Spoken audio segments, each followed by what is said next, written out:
माँ, बहू आते ही तुम बदल गईं। नई दुल्हन निहारिका कुछ रस्मों के बाद सोफे पर चुपचाप बैठी थी। तभी बड़ी ननद गीता बोली, अरे तुम्हारी माँ ने तुम्हें बताया नहीं? दूल्हा दुल्हन के खेल की रस्म के बाद अब तुम्हें घर की सभी बड़ी महिलाओं के पैर छूकर शगुन देना होगा। चलो उठो, सभी को देरी हो रही है। बुआ, चाची जी लोगों को तो निकलना है, वरना बाद में हमें सुनाएंगे बहू के मायके से तो कुछ आया ही नहीं। निहारिका को याद आया, उसकी माँ ने विदाई के समय एक पर्स में अलग से लिफाफा बनाकर रखे थे, ये बोल कि जब भी कहा जाए तब निकालकर बड़े बुजुर्गों के पैर छूकर दे देना। दीदी, सुबह से एक ही साड़ी पहन रखी है इसने, सब क्या सोचेंगे? नई बहू के पास साड़ियाँ नहीं हैं। आप तो हमारे घर वालों को अच्छे से जानती हो, कैसी कैसी बातें बनाती हैं ताई चाची लोग। एक काम करते हैं, निहारिका की साड़ी बदलवा देते हैं। आखिर इतनी साड़ी चढ़ाए में चढ़ाई है, लोगों को तो भी पता चले कि हमने कितनी महंगी बनारसी सिल्क की साड़ियाँ भेंट की है हमारी माँ ने। हाँ, तू सही कहती है छोटी। चलो निहारिका, मैं तुम्हारे लिए भारी साड़ी और जेवर निकालती हूँ। वहीं पहनकर पैर छुआई की रस्म करना। दोनों नंदों की बात सुन निहारिका चुपचाप अपने कमरे में चली गई। जेठ की गर्मी में जहाँ अच्छे अच्छों का पसीना छूट जाते हैं, वहाँ सोचो नई दुल्हन के क्या हाल होंगे। लहंगा, भारी साड़ी, दो दो चुन्नी, गांठ जोड़ा, भारी चुपते जेवर, करती क्या, किससे कहती? नई बहू थी और यहाँ तो जब से शादी तय हुई है तभी से दोनों नंदों का राज शुरू हो गया है। सास गायत्री के तेवर अभी पता ही नहीं थे, क्योंकि शादी का सारा कार्यभार दोनों ननद रानी गीता बबीता ने उठाया रखा था। दोनों ननद निहारिका को कपड़े जेवर कौन से पहनने हैं, कैसे तैयार मेकअप होना, सब बताकर कमरे से बाहर आ गई और अपने काम में व्यस्त हो गई। थोड़ी देर बाद जब छोटी ननद बबीता उसे लेने पहुंची तो देखकर गुस्से में बोली, अरे निहारिका, तुमसे कहा था ना दीदी के बताए हिसाब से तैयार होना, ये तुमने सस्ती भद्दी साड़ी क्यों पहन ली? देखते ही समझ में आ रही है तुम्हारे मायके से आई है। देखो, ये मायके का लगाव वही छोड़कर आओ, ससुराल के नियम अपनाओ। नई दुल्हन हो, अच्छे से हैवी साड़ी पहनो। इतने में गायत्री जी कमरे में पहुंची और बोली, अब जो है जैसा है ठीक है, सब चुपचाप नीचे चलेंगे। जो भी बात है बाद में देखी जाएगी। और बहू, तुम बहुत सुंदर लग रही हो। चलो। इतना सुनते ही बबीता चुप हो गई, पर मन ही मन कसमसा गई। जब निहारिका सबके साथ बैठी तो गीता भी गुस्से में थी। निहारिका बड़े ध्यान से सबके पैर छूकर लिफाफा थमा रही थी। इतने में गीता बोली, अरे ये हमारी दादी माँ है, इनके पैर घुटनों तक दबा दबा कर पड़ो, बहुत आशीर्वाद मिलेगा। और ये दोनों बुआ भी बहुत बड़ी है, इनके भी पैर अच्छे से दबाओ, ये नहीं कि सिर्फ घुटना टच किया और हो गया। गायत्री जी दोनों बेटियों को देख रही थी, कुछ अलग ही रंग ढंग है दोनों के। तभी निहारिका उनके पैर छूती है तो वो झट से उसे गले लगाकर कहती है, आज से मैं तुम्हारी सास से ज्यादा माँ हूँ, किसी बात की चिंता मत करना। उसके बाद उसने गीता दीदी के पैर छुए।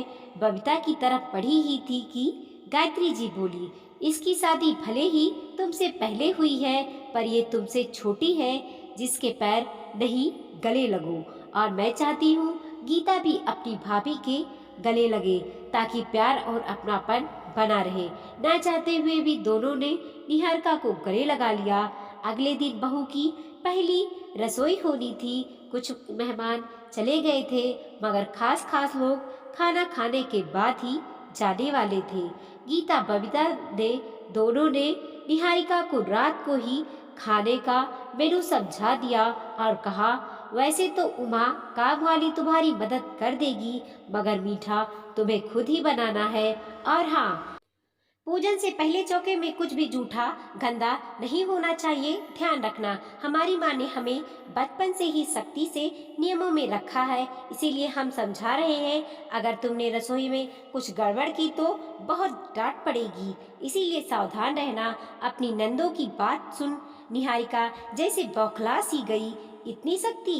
हे भगवान, सोचा था पढ़े लिखे लोगों का घर है, कुछ तो छूट देंगे, मगर यहाँ तो 100 साल पुराने रूढ़िवादी रीति रिवाज आज भी चल रहे हैं। जब से इस घर में आई हूँ, ये नहीं होता, वो नहीं कर सकते, इतने सारे नियम आखिर कैसे घर में मेरी पार पड़ेगी। मैं तो सुमित से कह दूंगी, निभाने दो तुम्हारी माँ बहन को ये नियम। मुझे लेकर दूसरे शहर बस जाओ, मुझे नहीं रहना ऐसे सिरफिरों के संग। निहारिका सुबह जल्दी उठ गई अपनी पहली रसोई बनाने के लिए, या यूं कहें रात भर उसे नींद ही कहाँ आई थी। जैसे रसोई में पहुंची, साफ सफाई चल रही थी। गायत्री जी बोली, इतना जल्दी उठ गई? अभी तो 7 बजे हैं, साफ सफाई करवा रही हूँ। 9 बजे भी खाना बनाना शुरू किया तो 12 बजे तक आराम से निपट जाएंगे। वैसे भी यहाँ लंच 1 से 2 के बीच में किया जाता है। अब वो क्या कहती कि आपकी दोनों महान बेटियों ने जो धमकी दी थी, उसी को सुनकर पूरी रात बेचैन रही और सुबह नींद जल्दी खुल गई। फिर भी बोली, मम्मी जी कोई काम हो तो बता दीजिए, अभी निपटा दूंगी। और मीठे में क्या बनेगा? तुम इतनी चिंता मत करो, जाओ जाकर अपने कमरे में आराम करो, थोड़ी देर में चाय भिजवाती हूँ, उसके बाद जब कहूँ तब आ जाना। सास की बात सुनकर चुपचाप निहारिका अपने कमरे में चली गई। सुबह के 11 बज रहे थे। गीता बबीता ने सोचा, चलो अब रसोई का मुआयना किया जाए। दोनों रसोई में पहुंची तो चीख उठी, निहारिका ये क्या कर रही हो? अभी तो भगवान को भोग लगाना है और तुम रसोई के कोने में बैठकर ठूस रही हो। यही सब सिखाया है तुम्हारी माँ ने? बाप रे, ये सब माँ ने देख लिया तो पता नहीं क्या होगा। तभी रसोई में गायत्री जी आ जाती हैं। अरे क्या हो गया तुम दोनों को? बहू से ऐसे कैसे बात कर रही हो? माँ, सब कुछ तुम अपनी आँखों से देख लो, फिर हमसे पूछना। अच्छा, तुम दोनों चलो यहाँ से, मुझे तुमसे कुछ जरूरी बात करनी है। और निहारिका बेटा, तुम आराम से खाओ और कमरे में जाकर तैयार होकर आओ। हाँ, तुम्हें जो पसंद हो वो साड़ी पहन लेना, गर्मी बहुत है, जो कंफर्टेबल हो वही पहनना। बोल अपनी दोनों बेटियों को अपने कमरे में ले गई। तब गुस्से में बड़ी बेटी गीता चिल्लाई, मेरा हाथ छोड़ो माँ, बहू के आते ही तुम तो बदल गई। देख नहीं रही हो क्या कर रही है? आप बहू से डरने लगी?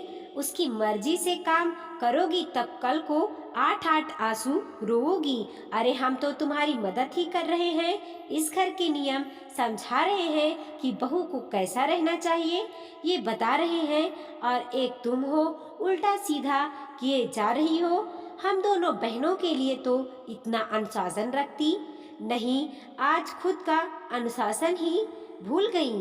देखो तुम्हारी बहू ने चौका जूठा कर दिया, कुछ लिहाज भी नहीं है। हमने तो एक बार आपकी गैर हाजिरी में मैगी बना ली थी, कितना डांट फटकार की थी आपने। और आज बहू कटोरी में भर भर के खा रही है, उसे रोका भी नहीं जा रहा है, उल्टा आप हमें चिल्ला रही हैं। आप तो दोगली निकली माँ, हमें आपसे ये उम्मीद नहीं थी कि बेटियों के लिए नियम अलग और बहू के लिए नियम अलग रखेंगी। छोटी बेटी गुस्से से बोली, बल्कि लोगों के घर में तो बेटियों को पूरी आज़ादी दी जाती है, मगर आप और आपके कड़े नियम कभी हमें चैन की सांस नहीं लेने देते थे। और आज आप अपनी बहू को इतना छूट दे रही हैं, देखकर तो मेरा खून खौल गया।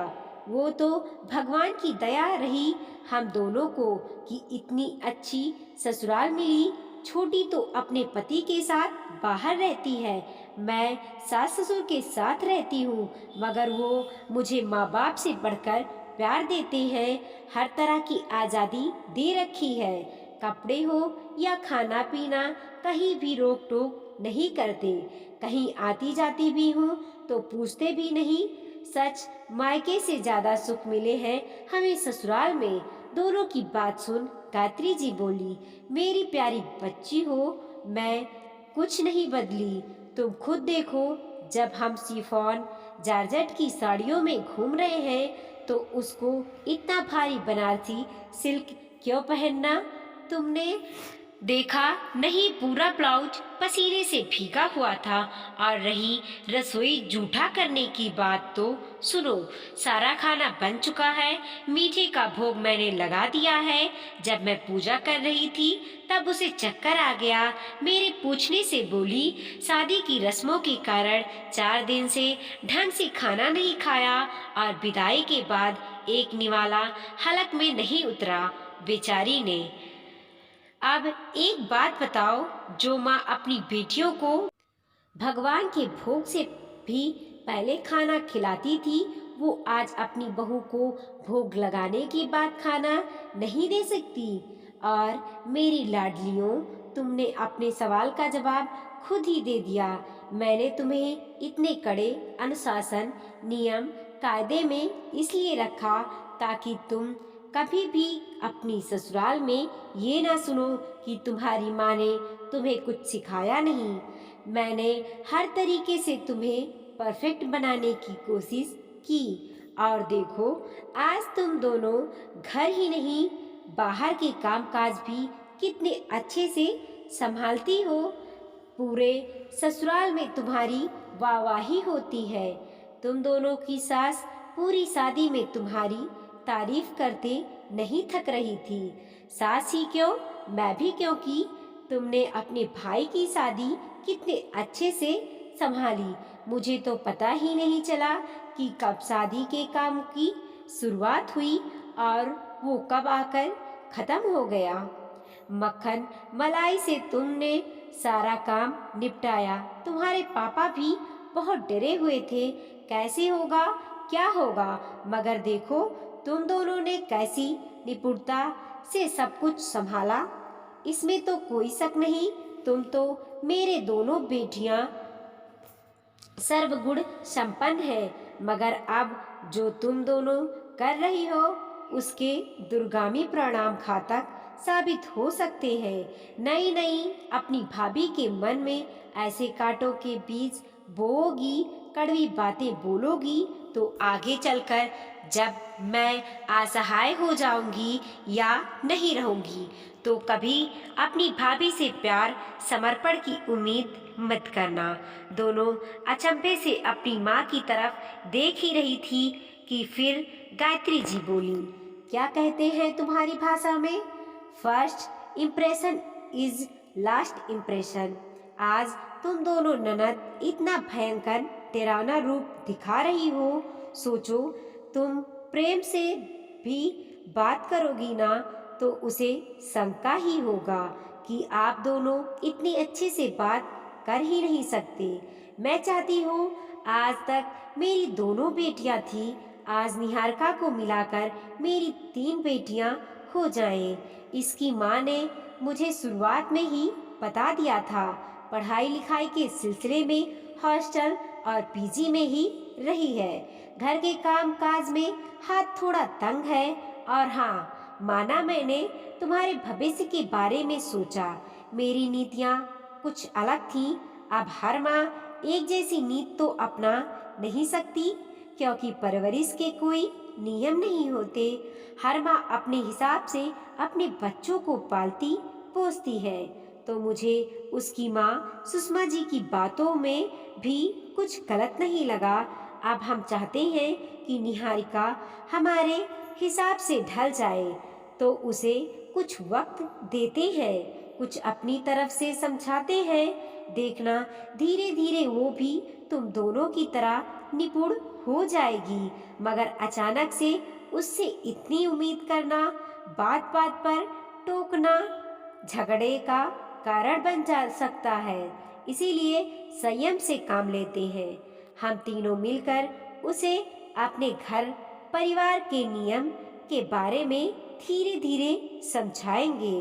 मुझे पूरा यकीन है जैसे तुम दोनों सीखी ऐसे वो भी सीखकर एक दिन मेरी दोनों बेटियों की तरह परिवार में असमंजस बैठा लेगी और हर जगह वाह वाह लूट कर ले आएगी। गीता बबीता दोनों एक दूसरे की तरफ देखती रही। माँ की बात तो पहले भी सोने की तरह खरी थी, आज भी खरी है। ठीक ही तो कह रही हैं, हर जगह एक जैसी परवरिश नहीं होती।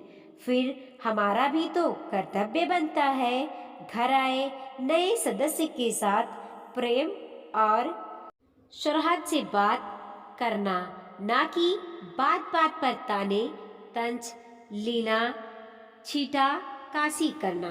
दोनों बेटियां एक साथ बोल पड़ी, माँ आपके चरण कहाँ है, आपको अष्टांग प्रणाम करना है। आपने तो हमें बहुत बड़ी गलती करने से रोक लिया, वरना हम दोनों मिलकर उस अकेली की क्लास लगाने में लगे थे। जो हमारी माँ ने हमारे साथ किया हम उसके साथ करने की सोच रहे थे, जबकि जो भी हमारी माँ ने किया वो उनकी परवरिश थी। अब जो करने जा रही हैं वो उनका कर्तव्य है। थैंक यू माँ, पूरी जिंदगी हमें खुशियों की तलाश करते रहते हैं, जबकि वो तो हमारे सामने होती है। बोलकर दोनों बेटियां गायत्री जी के गले से लिपट गईं। वीडियो को लाइक कीजिए, कमेंट कीजिए और अपने दोस्तों के साथ जरूर शेयर कीजिए। चैनल पे नए हैं तो प्लीज़ सब्सक्राइब कीजिए और देखते रहिए मोटिवेशनल स्टोरी।